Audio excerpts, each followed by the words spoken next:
We had been giving regularly to, tithing back to God.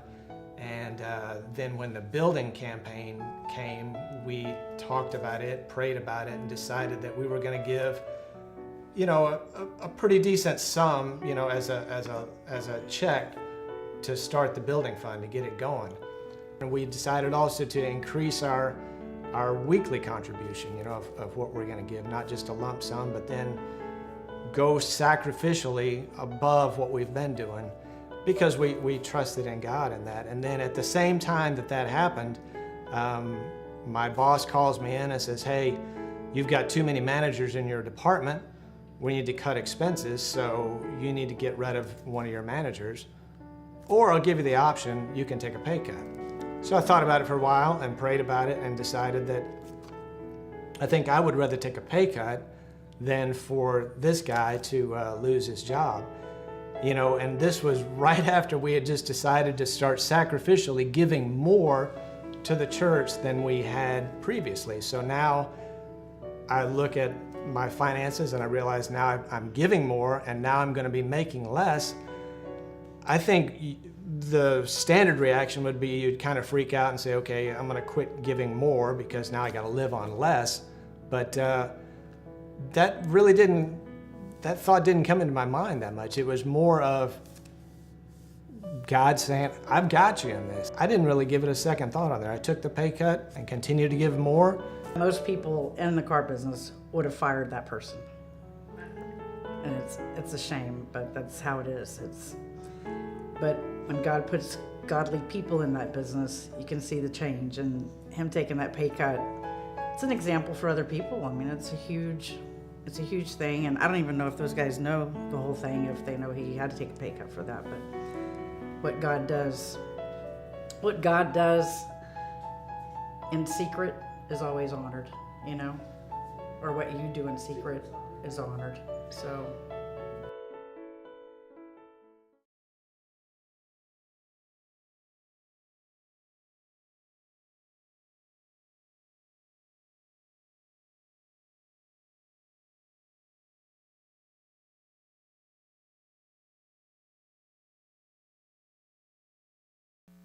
a man who has some influence. He runs this dealership over there, and he's the man in charge. And he's in multiple ways. I've heard him, and I've had the opportunity to sit down and talk with him, where he shared these stories where he has used his influence for the good of others. I have a church planner friend who was looking for a job. He's going to be bivocational, and he'd been in the car business before, and Alan took him in and gave him a job. And he's managing there and getting ready to start his church. I mean, this is the kind of guy that helps lead this church, somebody who leads with integrity, and then is also, when he has influence, he's generous with it. That's really the idea today, as we launch out into the second week of our generosity series, the generosity series that does not talk about money. Huh? No, still not. All right, fine. We're doing generosity, and we're not talking about money. That's different. Most churches, generosity, guess what? Give more now. Not us, not this week. We are not talking about that. In fact, later on this month, we have a kind of a surprise we're going to be pulling out on you. But that's for later. That's what we call a teaser. If you have your Bibles, we're going to be in one book today, and it's going to be the book of Esther.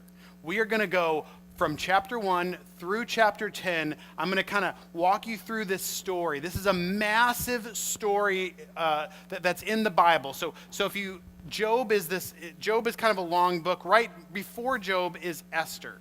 Esther is 10 chapters long, and there's a few interesting facts about Esther. Here's probably the most interesting thing. We're in the Bible, obviously. It's the Old Testament, right? We're in the Bible, the Old Testament, and here's the thing. The name of God is never mentioned. This is the only book in the Bible where God is never mentioned. His name isn't anywhere. They aren't praying. They aren't talking to God. This is the book in the Bible where God is not mentioned. There are some really short books in the Bible, but guess what? In all those books, God is mentioned. In this book, Longish book, not mentioned.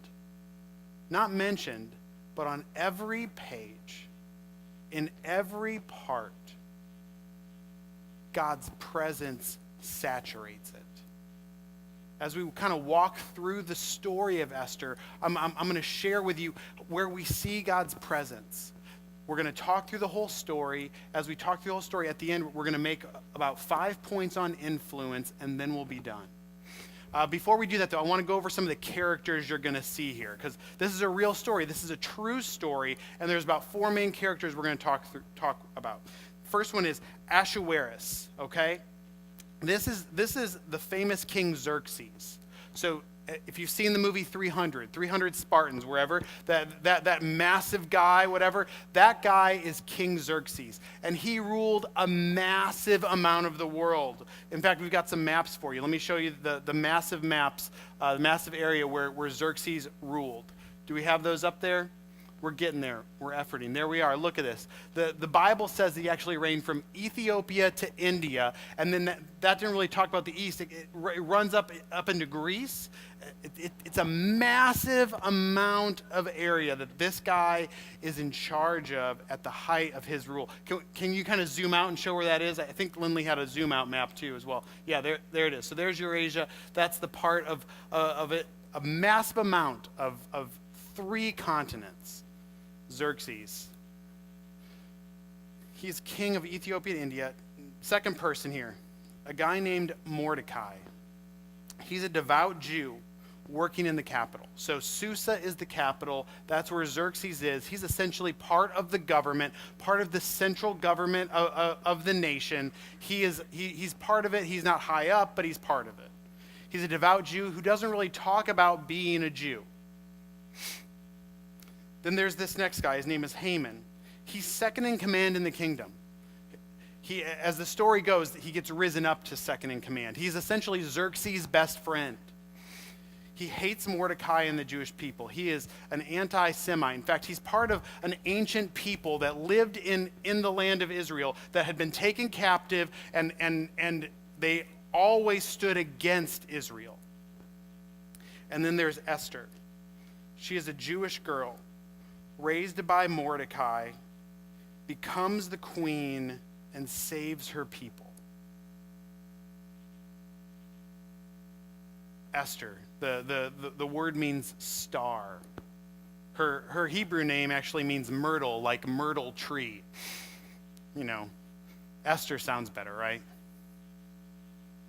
These are the 4 main characters that we're going to kind of walk through. Now, as you read through the book of Esther, I'm going to challenge you to do that. Because Esther is, I mean, it loops through so many different worlds. Like, it could be like a telenovela. There's so much craziness that goes on back and forth. There's murder. There's essentially the Bachelor happens halfway through this thing. It is crazy. We're going to walk through it right now. Let's look at chapter 1, verse 1. Now, in the days of Ahasuerus, again, that's Xerxes, the Ahasuerus who reigned from India to Ethiopia, look at over 127 provinces. We do it today in the United States, 50 states. We reign, you know, that's how our government, that's how our nation is set up, 50 states. He's got more than double that, and he doesn't have, planes. He doesn't have an air force or easy communication. He can't just call somebody up and say, go do this or go do that. He sends riders out. That's how decrees get put out throughout the nation. He's ruling 127 provinces. Inside of those provinces, they're kind of built up governments. There's what he would do is go and take over. They would then swear allegiance to him. As they swear allegiance to him, he'd allow them to kind of act semi-autonomously, and then they're underneath the rule of Xerxes, underneath the protection of Xerxes. I'm going to call him Xerxes because it's easier for me to say than Ahasuerus over and over again, okay? So just, they're the same guy. So what he does, he's throwing this massive party, like you do, that goes on for months, okay? And there's food and wine, and they're drinking, and they are eating like crazy. And it says this, everything that they wanted to do, they were allowed to do. in the middle of that, he says, I want my queen Vashti. Vashti is the current queen. I want her to come in. I want her to show how beautiful she is to everybody here. We don't know exactly what that means, but it doesn't sound like it's a good idea. Anyway, Vashti says, no. You don't say no to the king, especially if you're the queen. And it gives way to this really interesting series of events where the men of the court like all kind of come together to Xerxes, and they're like, if this woman says no, then what's going to happen? All the rest of the women in all the kingdom are going to hear this, and they're going to rise up against their husbands, and then we're going to have a massive issue, you know, like men do sometimes. Oh, we got to freak out. Probably not going to be an issue just because she didn't want to come to the party, you know. But king hears this, and he's like, you know what? You're right. Get Vashti out. Here's the next thing. Look at verse 19 in chapter 1. They kind of give this other idea. If it please the king, let a royal order go out from him, and let it be written among the laws of the Persians and the Medes, so that it may not be repealed. So here it is. This is the way the law is going to be, that Vashti is never again to come before King Ahasuerus, Xerxes, and let the king give her royal position to another who is better than she, and he agrees. So she loses her job. Here's the thing, when you are, you know, in the king's harem, you never get to leave the capital. So she's the queen, so she's the top of this deal, but now she's just reduced to part of the harem, and she's probably never going to leave the capital ever again. Look at chapter 2. This next thing comes up. Chapter 2, verse 1. After these things, when the anger of King Ahasuerus abated, he remembered Vashti and what she had done and what had been decreed against her. So maybe he's kind of like, you know, the party's over and he's looking wistfully and he's like, oh, I remember her. What's next? Verse 2. Then the king's young men who attended him said, let beautiful young virgins be sought out for the king.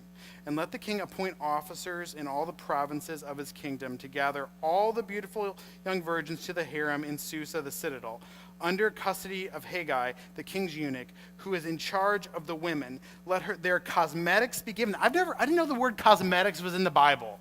You know that? Like Maybelline, there it is. And let the young woman who pleases the king be queen instead of Vashti. This pleased the king, and he did so. So what you have here, like all the pretty girls throughout the kingdom come to Susa. 127 provinces, bring them together. That's a lot of women, right? There are a lot of women come here, give them their cosmetics, and what goes on is this 6 month to year-long beautifying process. Like, where they aren't going to him yet, they're just like, hey, get ready, get prepared. We're coming together, and then we're going to do, after this year's up, I think this is where The Bachelor comes from. Because it's like one date at a time. He's getting to know these women one date at a time. And then after a while, it's like, well, which one do you like? Which one pleases the king the most? That's when we get to verse 17. The king loved Esther more than all the women, and she won grace and favor in his sight, more than all the virgins, so that he set the royal crown on her head and made her queen instead of Vashti. So Esther, where'd she come from? Esther was raised by Mordecai. So the Jewish people had been taken captive out of Israel, and some of them had been allowed to go back after a while. But a large segment of the Jews still lived within the kingdom of Xerxes, and these specifically in the land of Susa. And Mordecai, what they would do is keep their nationality, their theology, they would keep it secret. But they would raise their children, they would raise those close to them, remembering the land where they were from, remembering what God had taught them. And Mordecai is a devout Jew who takes in Esther. Esther was an orphan. Her parents had been killed, And Mordecai adopts Esther and raises Esther inside of his house and teaches her. And what Mordecai does is, as this whole process is unfolding, he's saying, Esther, I think you need to be one of these women who goes there. I think you need to be part of this bachelor Xerxes style, you know? That's what needs to go on. And so she agrees, and she walks through the whole process, and she is humble and kind and gracious. In fact, it says in there that she won the favor of everyone in the court, where she listened and she cared, and then in the end, Xerxes chooses her. And then a little later, so just a little bit further on, Xerxes is the king, and there's a couple guys who get mad at Xerxes, a couple of his eunuchs who kind of stand outside and guard him. Mordecai uncovers this. Verse 19 says this: Now when the virgins were gathered together the second time, Mordecai was sitting at the king's gate. Esther had not made known her kindred or her people as Mordecai had commanded her, for Esther obeyed Mordecai just as when she was brought up by him. In those days, as Mordecai was sitting at the king's gate, this is like his governmental position, Bigthan and Teresh, two of the king's units who guarded the threshold, became angry, sought to lay hands on King Ahasuerus. And this came to the knowledge of Mordecai, and he told to Queen Esther. And Esther told the king in the name of Mordecai, and when the affair was investigated and found to be so, the men were both hanged on the gallows, and it was recorded in the book of the Chronicles in the presence of the king. So here's the thing. These guys are trying to get Xerxes. Mordecai figures it out. Mordecai tells the queen to tell the king. These guys, it's found out. These guys get hanged. Boom. Xerxes survives. Mordecai gets a +1 in this book that's written, but he gets no reward yet. Then there's this guy. His name is Haman. We talked about him. He hates the Jews. Haman rises up in power. Xerxes gives him a promotion. Hey, he's seen as this great leader. He's a very rich man, very wealthy man that's helping throughout the kingdom. Here's this guy named Haman, and he's just rising up in leadership. And now he is the king's best friend. And he is in a position of power that if you were to look at it from a Jewish perspective, you would say, or God's people's perspective, you'd say, how does such a wicked man become a leader? How does that happen? How does this guy get promoted? God, how could you allow this thing to happen? I think sometimes we find that question, when we look at politics in general. How does this person get risen? How does this person get risen? How do these things happen all over the place? And you see on the news when they're, when you start talking about these political leaders, they rise in power, and you're like, how? What's the deal? What is God allowing to happen? Look at maybe what happens to Haman as we kind of keep unfolding the story.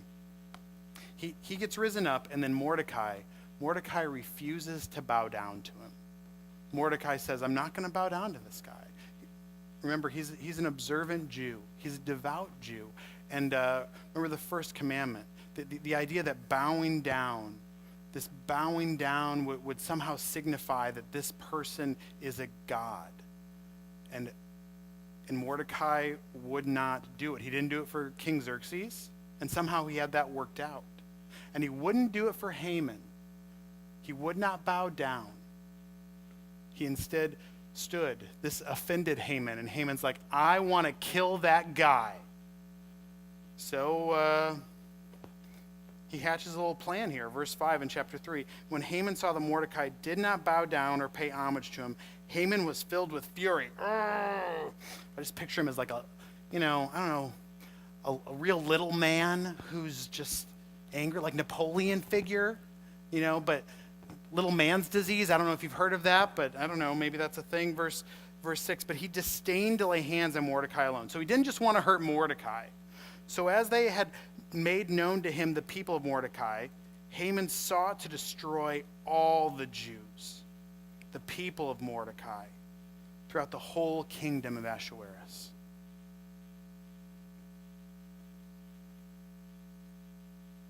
I mean, think modern day. Think World War II. This is the Holocaust that someone is envisioning. We want to kill all of God's people. We want to kill all of God's people. This is being hatched in the mind of Haman, and Haman is second in command to the king. The king listens to him. He has his ear. So Mordecai alerts Esther to the coming Holocaust. Verse 12 in chapter 4 says this: they told Mordecai what Esther had said. Then Mordecai told them to reply to Esther, do not think to yourself that in the king's palace you will escape any more than all the other Jews. For if you keep silent at this time, relief and deliverance will rise up for the Jews from another place. But you and your father's house will perish. Look at this last sentence. This is so, like, if I had to boil the whole of Esther down to one sentence, one question, here it is. And who knows whether you have not come to the kingdom for such a time as this? Like, you've risen to this place of power, Esther. You've gotten to this spot. You've gotten to this spot at a time when this evil man is trying to kill all of God's people throughout this entire kingdom. Maybe right now you are exactly where you are because God planned you to be exactly where you are, exactly at this time. I think there's a lesson in that for all of us. That maybe right now, you are exactly where you are, exactly for such a time as this time right now. I don't know where I am, Jason. I don't know where you are either. But God works these things out very specifically, at very specific times. In fact, when Jesus comes, it's called, there's two words in Greek for time. There's chronos, which means chronological. This happens, and this happens, and this happens. Jesus comes at not the chronological time, but at this word called the kairos time, which is the exact right moment. There's chronological, this is how time works. And then there's kairos, which says that there's a moment in time, and this is when Jesus comes. And God works in these kairos moments, these moments where you've been brought to a spot. You've been given the opportunity. You are in a job. You are on a street. You are in a family. You are in a conversation at a specific point, at a specific time, for a specific reason. For such a time as this. Now, are you going to save all of God's people? Probably not. That's probably not going on right this second in this city. But maybe you're set up to save one person. Maybe God's using you to share the gospel with one person for such a time as this. Or your family, or your friends. Maybe for such a time as this. Maybe there's an invite that you need to give out to church. For such a time as this. Who knows? Who knows what the reason is? Who knows why? Let's keep walking through. So Esther agrees to help, verse 15. Then Esther told them to reply to Mordecai, go gather all the Jews to be found in Susa and hold a fast on my behalf. And do not eat or drink for 3 days, night or day. I and my young women will also fast as you do. Then I will go to the king, though it is against the law. And if I perish, I perish. Mordecai then went away and did everything as Esther had ordered him. So this is what's really interesting here. So she says, here's the deal. No one can go into the king. The king has his court. You can't go into the king unless the king calls you in. You can't go there unless you're invited. And if you come in, then you are under the sentence of death if you have not been invited, unless the king takes this scepter he has and he extends it out to you. If he extends it out to you, then you're welcome, talk. But if he doesn't, you're dead. That's why she says, I could perish, and if I perish, I perish. But I'm going to leverage who I am, the position that I have, for the sake of these people, for my people, for my uncle Mordecai, for all the Jews that are in Susa and all the Jews that are throughout this land. I'm going to leverage who I am for the sake of them.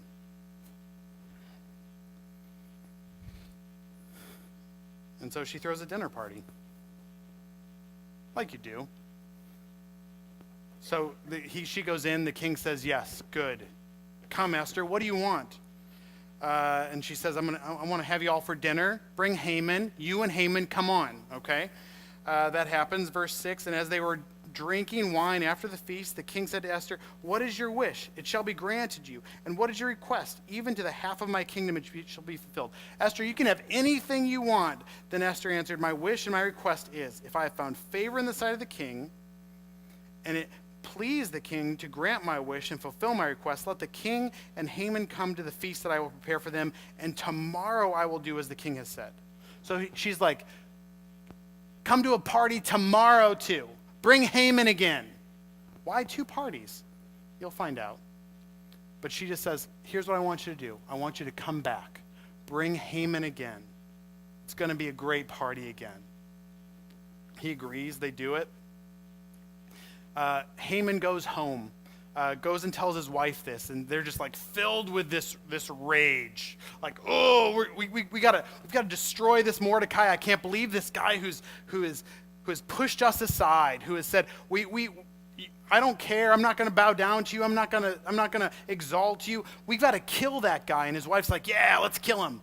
And so they say, let's build some gallows.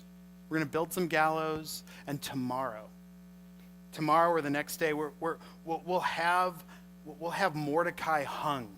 He'll just hang there and be dead. Sounds like a plan. So he orders the building of these gallows. And here, no big deal. He's the second in command. He can have anything built he wants in the kingdom, essentially. And then it kind of goes a little awry. The king can't sleep at night.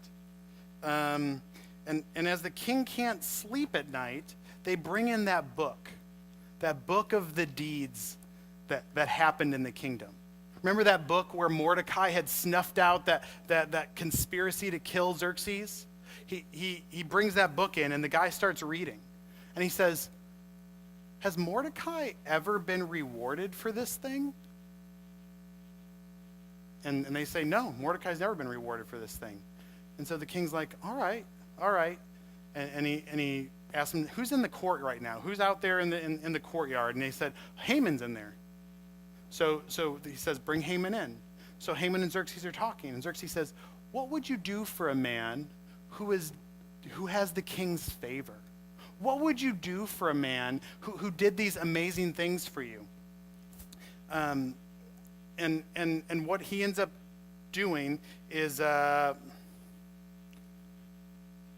Haman says in his mind, who else would the king desire to honor more than me?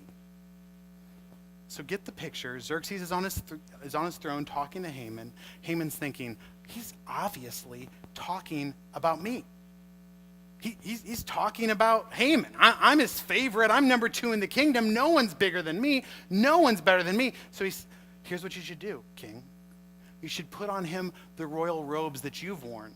You know, you wear them for a day, then you get new ones. That's the way it goes, but you keep them. So put that on this guy. Put him on the royal horse. And then have him led through the streets talking about his great deeds and accomplishments. How wonderful this person is. And Xerxes is like, good idea. Go do that for Mordecai. Haman hates Mordecai. Just a reminder. This is like the great joke on Haman. And then it all gets done, and he goes home and he tells his wife, and his wife is like, whoa. Have you considered, if Mordecai is of the Jews, you are not going to make it.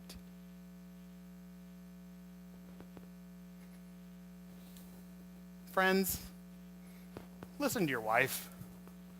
Just a little precursor here, a little forerunning thought. Listen, she knows. She's got some insight you don't have. But Haman, he is. No, we're going full throttle in against him. I'm going to this dinner party. Queen Esther thought I was the most wonderful person. She only invited me with the king. There's no problem. She loves me. She thinks I am awesome.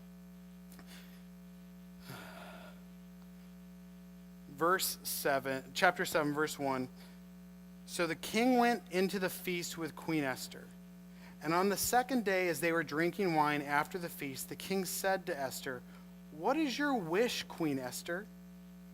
It shall be granted you. And what is your request? Even to the half of my kingdom it shall be fulfilled." Real quick. So remember earlier in the story, Haman wanted the Jews killed.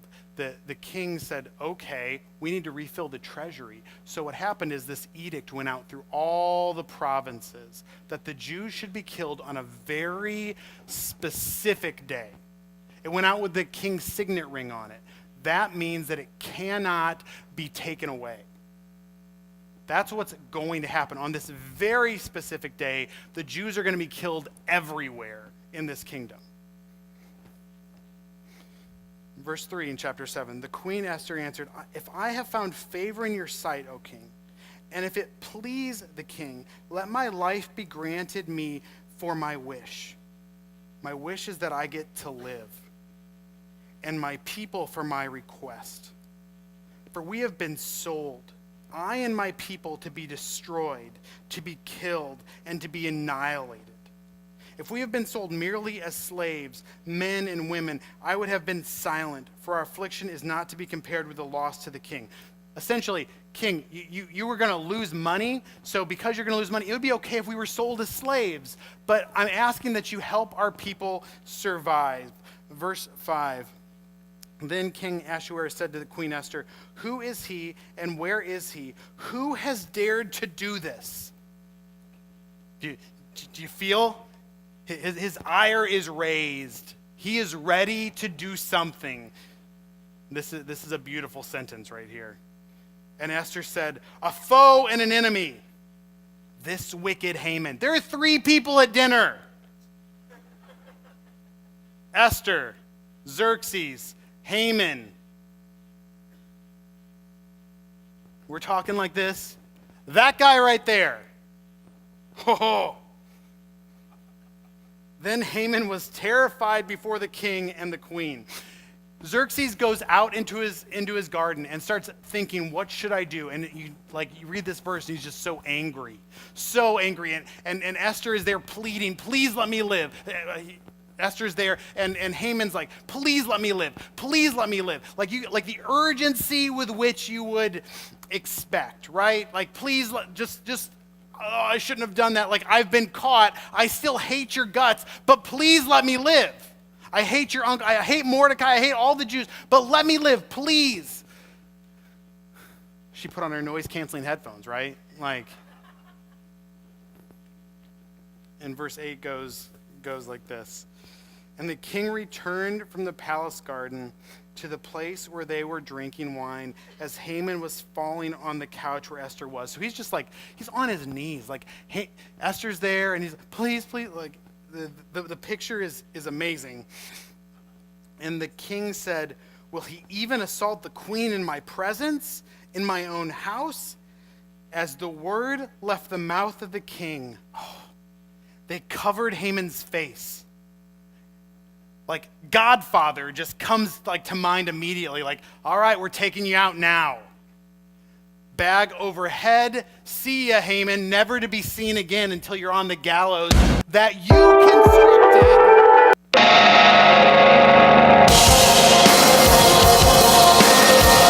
to kill Mordecai and the rest of the Jews. Who gets hung there? Haman. All throughout this story, you see God's hand at work. Shortly hereafter, what happens is this decree goes out. The Jews had been a broken people after that first decree went out, crying all over the nation.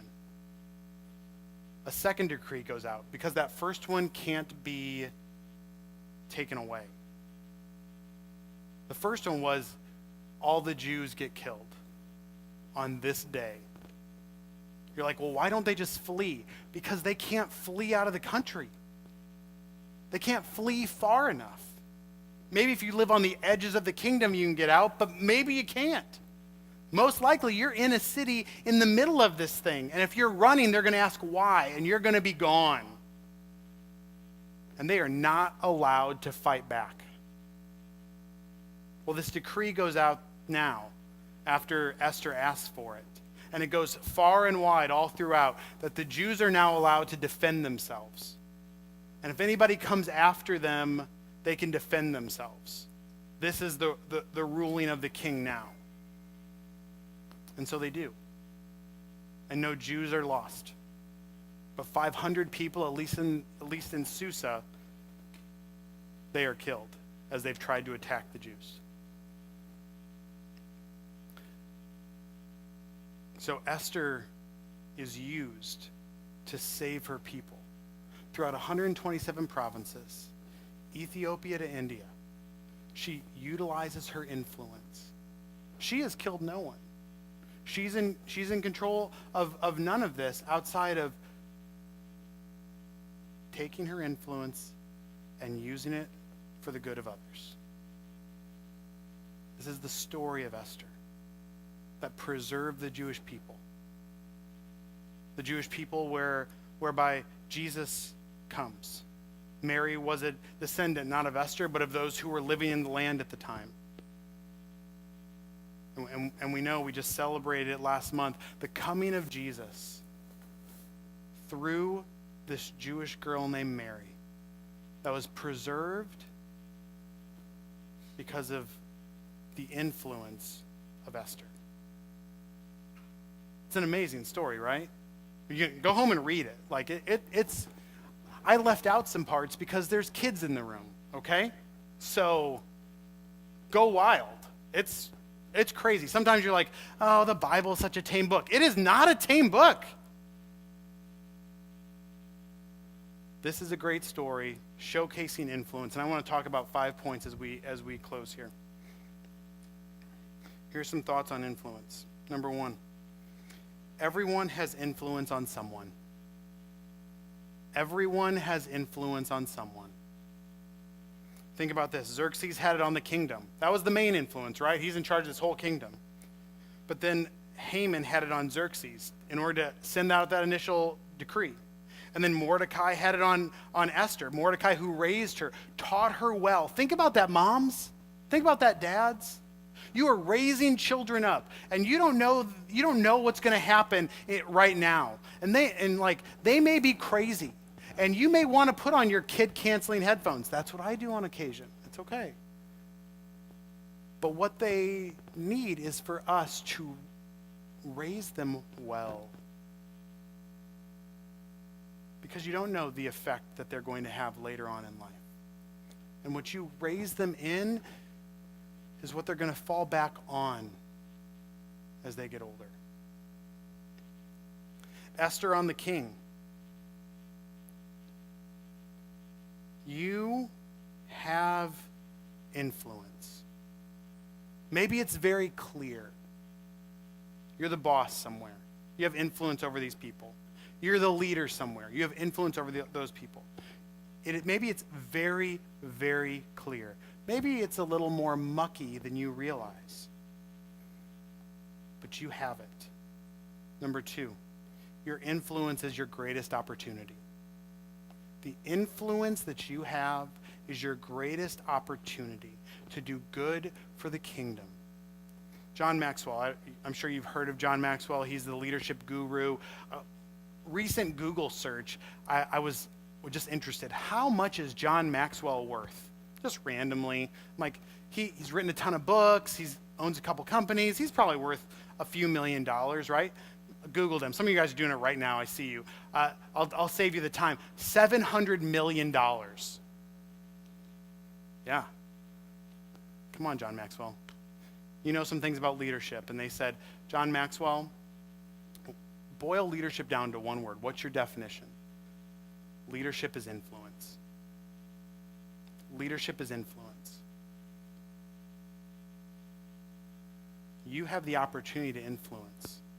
Whether you're the top of the line leader or whether you're just in front, you have the opportunity to influence those around you, those below you, even those who are further up the food chain than you. You have the opportunity to influence. Number 3,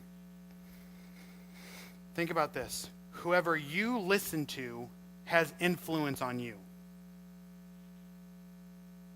Whoever you're listening to on a regular basis has influence on you. So we'll knock these out of the way real fast. Your Fox News, MSNBC, CNN. The talking heads on TV, they've got influence on you. The podcasts you listen to, they have influence on you. Whoever you end up listening to on the radio, whoever you surround yourself with, those people have influence on you. You are, whether you know it or not, are granting them influence. Now, I'm not saying there's anything wrong with any of those things. I'm just saying be aware that you are granting others influence when you listen. You are granting me influence when you come here on Sunday. Now, that's why I take so seriously that we're going to preach the Word of God to you. Because my opinion isn't going to fix what ails you. My leadership ideas are not worth $700 million.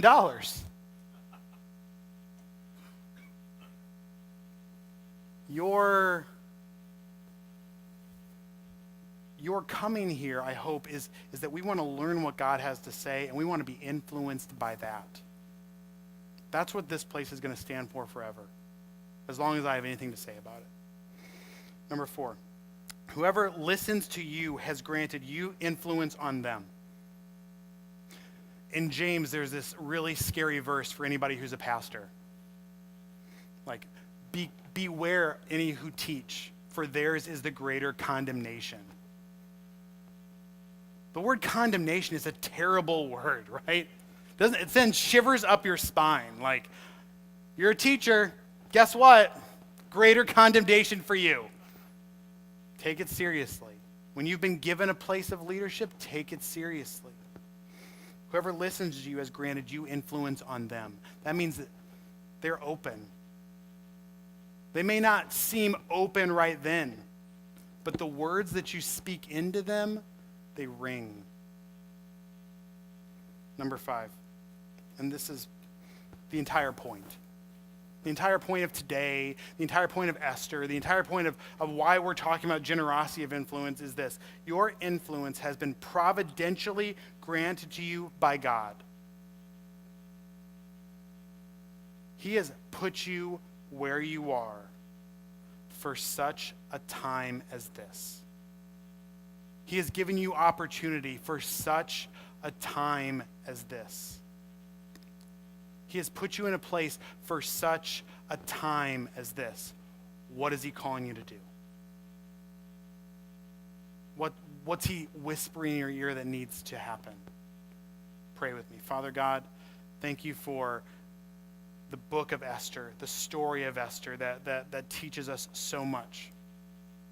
God, help us to understand what you are teaching us through it. Lord, help us to recognize the influence that we have in the different areas and sectors of our life, and that we would be generous with that influence. That we would utilize it for your kingdom.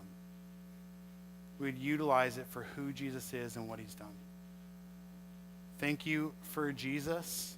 It is in his name we pray. Amen.